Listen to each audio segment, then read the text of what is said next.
Welcome back to Gulf Coast Motorworks. Behind me we have a 2016 Porsche 911 GT3. Finished in sapphire blue. The 911 being one of the most prestigious and most popular sports cars of all time. The GT3 being the more kind of track-focused, driver-involved version of the Carrera. It has a 3.8 liter flat six, making 475 horsepower. Yellow brake calipers to finish it off. And by far the best part about this car is the sound. So if you come back behind the car, you will see, finished in carbon, a Fabspeed exhaust, which is definitely makes this probably the best sounding car that we have at the moment.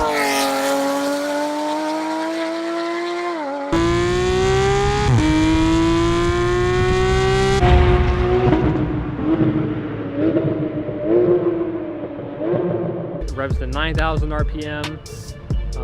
Pdk transmission, arguably the best transmission in the car business right now. The GT3 is designed more for track use and for driver involvement. So an example of this would be the seats, which are actually the same seats from the Porsche 918.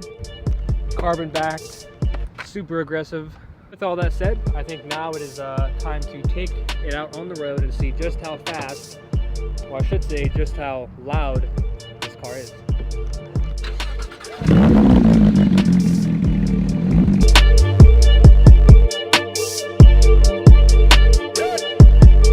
Right, so behind the wheel of the 2016 GT3, initially it feels very familiar Porsche, very familiar 911. The layout is the exact same as the Carrera model from this year. And so naturally, it's a very welcoming car, perfect driving position. Paddles are placed on the wheel itself, not the column.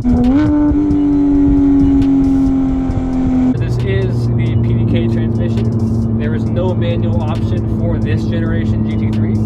That came with the 991.2 generation. This car is Pdk only, but that is not to worry because Pdk is arguably the best transmission in the sports car business right now. You probably haven't been able to tell quite yet, but this car has a Fabspeed exhaust on it, as I said. It honestly might be too loud for the audio to pick up. It might, so I apologize if it peaks the audio and sounds horrible, but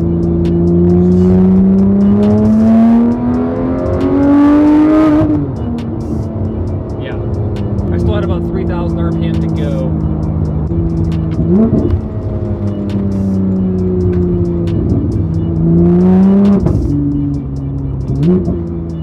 God, this car sounds amazing. I don't think I would ever get tired of that sound. Like, I just don't think I would ever get tired of it. Certainly no need for coffee in the morning, I mean, that's for sure. However, if you were not getting on it and you're just kind of cruising, it's a very usable car.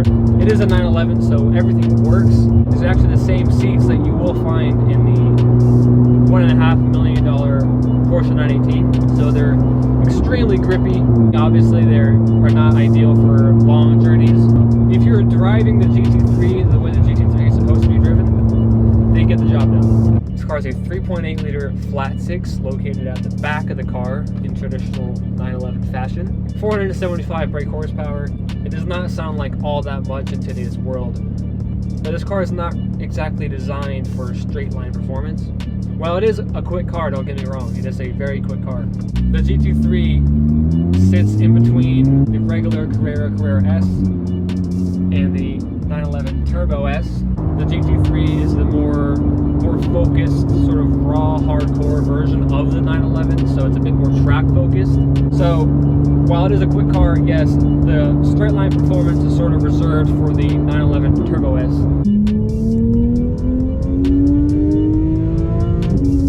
Everything feels so right in this car. Everything feels so well put together. When you're driving a GT3, or honestly any Porsche for that matter, you just get the feeling that their engineers truly understand what they're doing. This color, as I said earlier, is sapphire blue. It's a phenomenal color. I think it's probably my favorite color in this car.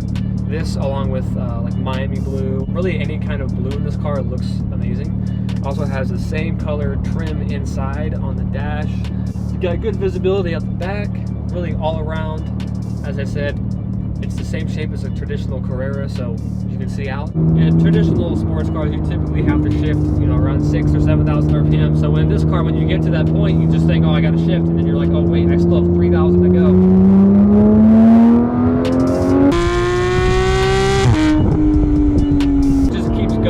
And it's a very rev-happy car, and it wants to keep going. It's all it wants to do is just go, go, go. It gets a lot of attention on the road, but really it gets most of the attention from the exhaust itself. Moving forward with that point, this car, because it still looks like a 911, obviously except for the pretty large size rear wing in the back, it just looks like a traditional 911 to most people's eyes. So it definitely gets attention, like I said, with this color and with this exhaust and with that wing, but it's not as much attention as, say, a McLaren or a Ferrari would get. So it blends in with traffic a bit better than those cars, if that's what you're going for. You might not be going for that. You might be going for a whole look-at-me type thing. So here on the center console, you do have your exhaust button, which we don't need because it already has an exhaust. However, if you have the traditional stock exhaust, this would be your exhaust button to open and close the valves. You'll have your Pdk Sport Mode button, which enhances the transmission. You have your damper settings, so your traditional ride comfort and your sport. I've been riding around in sport mode for the majority of this video, and it rides pretty well. You do have your traditional Bluetooth, or your traditional Porsche options you do have in this car, which is very nice. Thank you guys so much for watching. Hope you enjoyed the video. If you did, click that subscribe button on our channel. Like us on Facebook. Follow us on Instagram. All of our social media stuff. A lot more awesome content on the way, guys. Don't forget to check out GulfCoastMotorworks.com to see all the amazing cars we have in our inventory. And we will see you guys next time. Thank you.